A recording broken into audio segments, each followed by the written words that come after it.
I'm sure some of you are probably tuning me out at this point. I was on the general plan working group and the city ignored me. But maybe there'll be a breakthrough one day. For anyone else, thank you for listening. Thank you. Okay, the next speaker I have is in person, Dave Wells. Please come forward, state your name and city of residence. You have 3 minutes.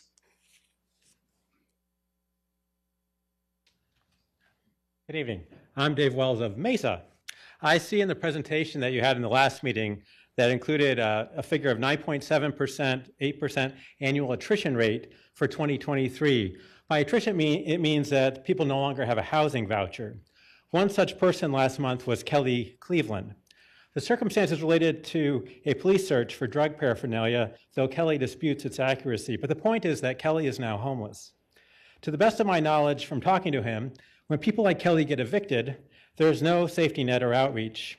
I know Kelly because he's become part of our private club, the New Deal Meal on Sundays at Moore Park. Kelly, like other members, has a membership card and signs in for our gatherings, which we do not advertise except on the membership card. Now, normally I check in with him each Sunday, but this past Sunday I was distracted as we were visited by a police officer who had been directed to inform us that the city intends to cite us this coming Sunday for violating Tempe's special event ordinance, which is a criminal charge, as it's a misdemeanor that carries a fine of up to $2,500 and 6 months in jail. This was disconcerting for 2 reasons. One is that we are a private event, not a public event. Secondly, in August, I reached out to Reverend Tom Martinez, who facilitates the Tempe Interfaith Fellowship. Monthly sharing meetings occurred between faith leaders and the city in September, October, and November, convened by the city manager related to finding common ground and working together to approach homelessness in Tempe. Use of Moore Park has been central to that. As a Quaker who was involved in helping launch the Interfaith Homeless Emergency Lodging Program in 2006, I have been glad to participate. The last meeting before Thanksgiving, we came away expecting these meetings would continue in good faith. So to have the city now threaten to charge us with a crime is very disappointing. At each gathering, I check in with folks like Kelly to see how they're doing or see if we can identify what could be helpful. But sometimes listening is the most important thing. Last week, Father Greg Boyle, who founded Homeboy Industries in LA, gave a talk in Phoenix and told us, carry in awe what the poor carry instead of judgment. And everything that helps works. That's our philosophy on Sundays. Martin Luther King Jr. said, our lives begin to end the day we become silent about things that matter. The mayor and council have been silent about this issue. The city manager oversees what the city is doing here, and she works for you. The time has come for you to end your silence, as silence is the voice of complicity. Thank you. Thank you. Next speaker we have is, once again, we can't have any clapping. Next speaker I have this evening is Dylan Thomas. Please come forward, state your name and city of residence. You have 3 minutes. Hello, my name is Svitak. I've been a Tempe resident all my life. I just wanted to express some solidarity with those speaking about Denell Plaza. I agree we shouldn't demolish or remove any installations or anything at Denell Plaza without community approval. We really need our local art scene there. And then I'm also here to discuss the urban camping ordinance as well.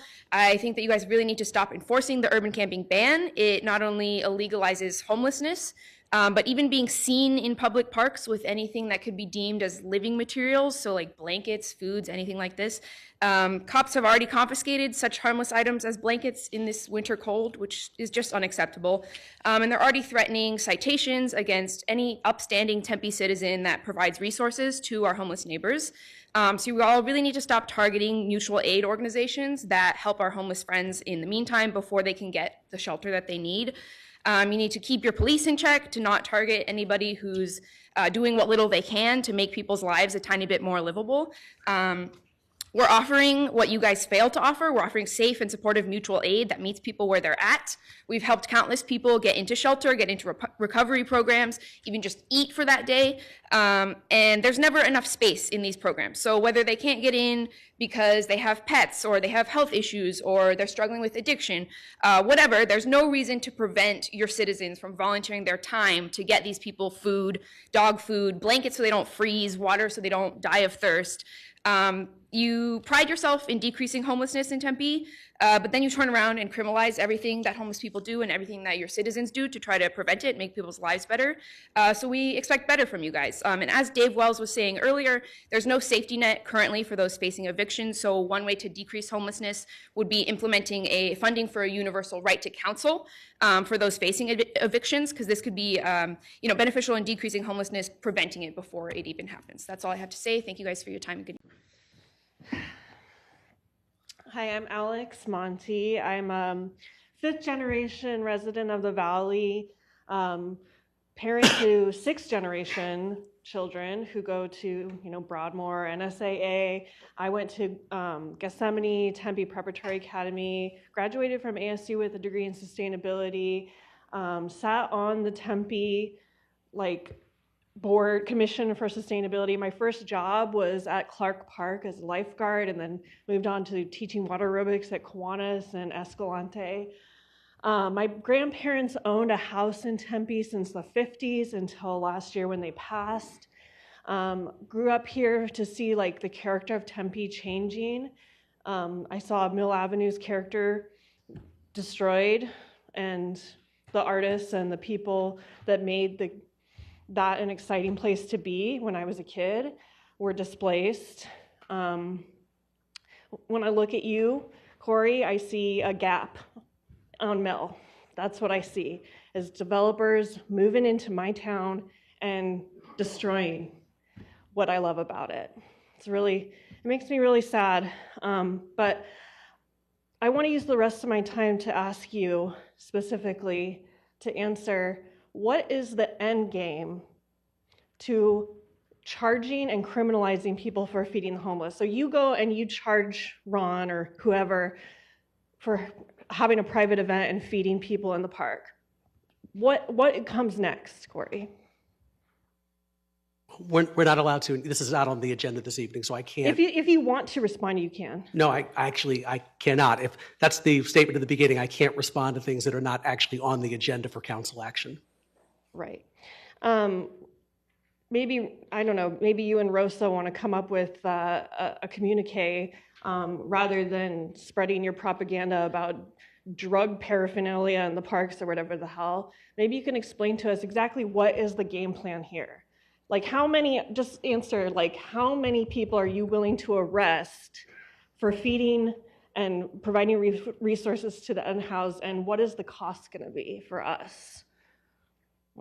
Could you just put that out in one of your mailers? You don't know anything about this? No, I don't know anything about it. But I can't. You're trying to get me to engage, and I cannot engage about this. I'm happy to talk to you afterwards, but I can't engage during this meeting about this because it's not on the agenda. Mm-hmm.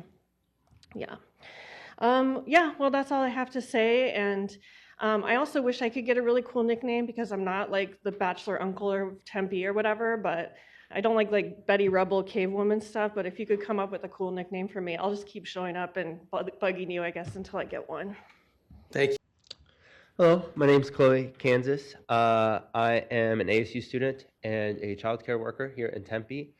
I wanted to address the comments made by Councilmember Adams at the Housing Authority meeting earlier today, where she expressed her disbelief for people who critique the city of Tempe and their housing services. Since I was the only person who spoke only member of the public who spoke at the Housing Authority meeting, it felt like it was a little aimed at me. And I just wanted to say, I've never said that Tempe doesn't have good housing services. I think it has really great housing services compared to other cities here in the Valley. However, to say that you guys are doing everything you can is just dishonest.